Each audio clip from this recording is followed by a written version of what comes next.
මිනිසා හැමදාමත් උත්සාහ කළේ පුදුම හිතෙන ශ්‍රේෂ්ඨ දේවල් නිර්මාණය කරන්න.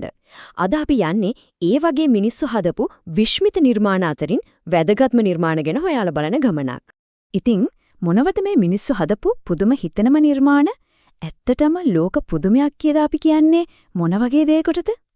හැබැයි මේ ප්‍රශ්නෙට උත්තරේ කාලෙන් කාලෙට වෙනස් වෙලා තියෙනවා. ඒ කියන්නේ ඉස්සර මිනිස්සු පුදුමයි කියලා හිතපු දේවල් නෙවෙයි අද අපි පුදුමයි කියන්නේ. අපි බලමුද මේ වෙනස කොහොමද වෙන්නේ කියලා. හරි. එහෙනම් මුලින්ම බලමු මේ ලෝක පුදුම ලයිස්තු කොහොමද පටන් ගත්තේ සහ ඇයි හැමතිස්සෙම පුදුම 7ක් ගැන කතා කරන්න කියලා. අංක 7. ඔව්. මේ හැව දෙකම මුල මේ අංකය. ඒත් ඇයි 7? ඒකට හේතුව තමයි පුරාණ ග්‍රීකයන්ට අනුව 7 කියන්නේ නිකම්ම ඉලක්කමක් නෙවෙයි. ඒක පරිපූර්ණත්වයේ සංකේතයක්. ඒ කාලේ යාලා දැනන් හිටපු ග්‍රහලෝක පහට ඉරයි හඳයි එකතු වුණාම එකටුව 7යි. අන්න ඒකයි යාලා පුදුම 7ක් තෝරගත්තේ. හොඳයි. දැන් අපි යමු කාලතරණය කරලා මුල්ම පුදුම ලයිස්තුව බලන්න. මේවායින් බොහොමයක් අද අපිට දකින්න නැති වෙනත් ඒ නිර්මාණ ඒ කාලේ මිනිසුන්ගේ හැකියාව ගැන පුදුම කතාවක් කියනවා. හැබැයි හිතන්න එපා මේක ලෝකෙම තියෙන දේවල් වලින් හොඳම ටික තෝරලා හදපු එකක් කියලා. නෑ. ඇත්තටම මේක ග්‍රීක සංචාරකයන්ට යාලක ගමන් බිමන් පහසු වෙන්න හදපු එක මාර්ගෝපදේශී පොතක් විතරයි. ඔන්න එහෙනම් පුරාණ ලෝකයේ පුදුම 7. ගීසාහි මහා පිරමිඩේ ඉඳන් ඇලෙක්සැන්ඩ්‍රියාවේ ප්‍රදීපාගාරය දක්වා මේ හැම නිර්මාණයක්ම ඒ කාලේ තාක්ෂණයෙන් කරපු අදහගන්න බැරි වැඩ. ඒ දුකට කාරණේ කියන්නේ මේ පුදුම 7න් අද අපිට දකින්න ඉතිරි වෙලා තියෙන්නේ එකම එකයි. ඒ කියන්නේ අනිත් 6ම විනාශ වෙලා. හිතාගන්න පුරුවන්ද අපි කොච්චර වටිනා උරුමයක් නැති කරගෙනද කියලා. ඉතින් පරණ පුදුම 6න්ම 6ක් නැති වෙලා ගිය නිසා අපේ කාලෙට ගැලපෙන අලුත් පුදුම ලයිස්තුවක් අවශ්‍යතාවය මතුවුණා. අපි බලමු ඒක කොහොමද තෝරගත්තේ කියලා. බලන්නකෝ පරණ ලයිස්තුවයි අලුත් ලයිස්තුවයි අතර කොච්චර ලොකු කාල පරතරයක් තියෙනවද කියලා. අවුරුදු 10 ගාණක්. ඒකෙන්ම තේරෙනව නේද අලුත් ලයිස්තුවක් කොච්චර අවශ්‍ය වෙලා තිබුණද කියලා. මේ පරණම් එක පඬිවරයෙක් නෙවෙයි මේක තේරුවේ. මුළු ලෝකෙම මිනිස්සු එකතු වෙලා අන්තර්ජාලයෙන්ුයි දුරකථනයෙන්ුයි ඡන්දෙ දීලා තමයි මේ අලුත් පුදුම 7 තෝරගත්තේ. හයි එහෙනම් දැන් සූදානම් වෙන ලෝකෙ වටේ වේගවත් ගමනක් යන්න අපේ කාලේ පුදුම 7 බලන්න. මුලින්ම බ්‍රසීලියේ ක්‍රිස්තුස් වහන්සේගේ ප්‍රතිමාව මීටර් 38ක් උසයි බර ටොන් 635ක්.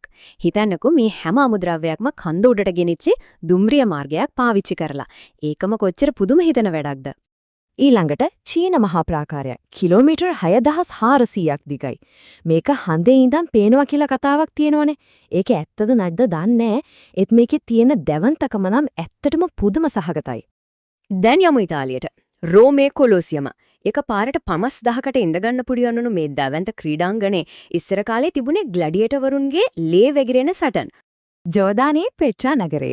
මේක නිකම්ම නගරයක් නෙවෙයි සම්පූර්ණයෙන්ම රෝස පාට ගල් පර්වත කපලා හදපු නගරයක්. ඒ කාලේ හරිම වැදගත් විලඳ මධ්‍යස්ථානයක් විදියටත් තිබිලා තියෙනවා. පේරු රාජ්‍යයේ මාචු පිච්චු.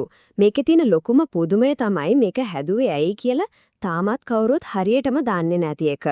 ඒක ඉන්කාවරුන්ගේ පූජනීය ස්ථානයක්ද නැත්නම් රජවරු හැංගිලා හිටපු බලකොටුවක්ද? ඒ අභිරහස තමයි මේක තවත් විශේෂ කරන්නේ. මෙක්සිකෝවේ චිචෙන් ඉට්සා පිරමිඩිය බලන්න. මේක නිකම්ම ගොඩනැගිල්ලක් නෙවෙයි ගලින් හදපු දින දර්ශනයක්. බලන්නකෝ පඩි පෙළ 4ෙම පඩි 961ක් ගානේ තියෙනවා.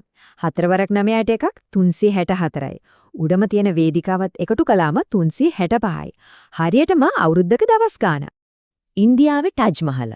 මේක හඳුන්වන්නේව ආදරේ සංකේතයක් විදිහට. ෂාජහාන් අධිරාජයා තමන්ගේ ආදරණීය බිරිඳ වෙනුවෙන් හදපු මේ විශ්මිත මාලිගාව හදන්න විතර කම්කරුවෝ 20000ක් අවුරුදු 22ක් තිස්සේ වැඩ කරලා තියෙනවා. ඒ ආදරේ කොච්චර බලවත්ද කියලා හිතාගන්න පුළුවන්.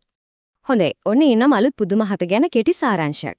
මේ හැමතැනක්ම කොච්චර වෙනස්ද කොච්චර විශේෂද කියලා මේකෙන් එකපාර බලගන්න පුණෝ. එකම එක පඩිවරයෙක්ගේ ලයිස්තුවකින් පටන් අරගෙන අද මුළු ලෝකෙම එකතු වෙලා තෝරගත්ත ලයිස්තුවක් දක්වා මේ පුදුම නිර්මාණ අපිට පෙන්눔 කරන්නේ මිනිස් වර්ගයට කරන්න පුළුවන් දේවල් වල සීමාවක් නැහැ කියන එකමයි. ඉතින් හිතන්න දෙයක් ඉතුරු කරනවා අනාගතයේදී මේ ලයිස්තුවට තවත් මොන වගේ දේවල් එකතු වෙයිද? මනුෂ්‍ය වර්ගයා ඊළඟට නිර්මාණය කරන පුදුමය මොකක් වෙයිද?